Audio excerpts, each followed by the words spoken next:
학교 생활에 어려움을 겪는 아이들의 속 사정을 들여다보면 여러 문제가 복잡하게 얽혀 있는 경우가 많습니다.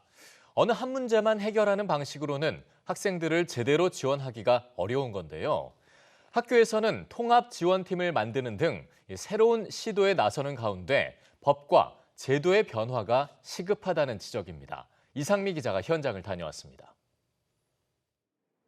서울의 한 중학교 도서관. 교장 선생님과 상담, 보건, 사서교사들이 모두 한자리에 모였습니다.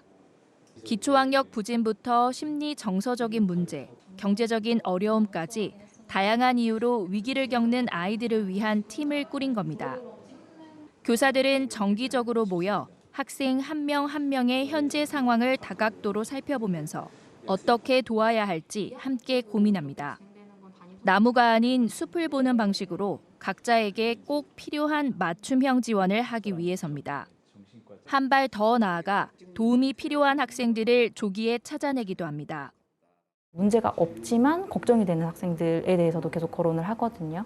그래서 그 친구들에게 필요한 게 뭔지 종합적으로 좀 검토를 해서 몇 주 정도 더 지켜보고 이런 조치가 필요하지 않을까 혹은 이런 다른 지원이 필요하지 않을까 이런 걸 좀 논의하게 돼요. 학교 울타리를 넘어 지역사회에서도 위기 학생에 대한 지원에 나서고 있습니다. 지원 사각지대를 해소하기 위해 지역의 사회복지관, 교육복지센터, 주민센터가 학교와 협력하는 겁니다.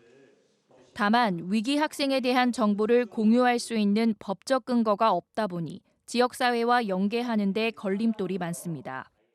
학부모님들 입장에서는 지역기관의 도움은 받아도 학교 측에 알리지 않는 경우가 있어요.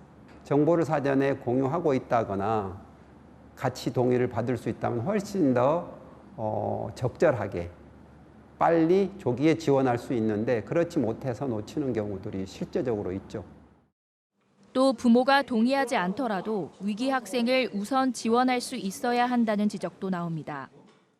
저희가 좀 안타까운 건 그렇게 고민하시는 동안에 아이가 되게 어려움을 경험하는 시간이 길어지고 그다음에 조기 개입이 늦어질수록 지원의 시간도 길어지고 비용도 더 증대되고 이런 한계가 좀 많이 있어요.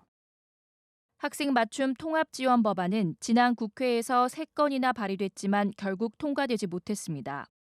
22대 국회에서도 여야 의원들이 법안을 발의했거나 준비하고 있어 이번에는 법 제정으로 이어질 수 있을지 관심이 쏠리고 있습니다.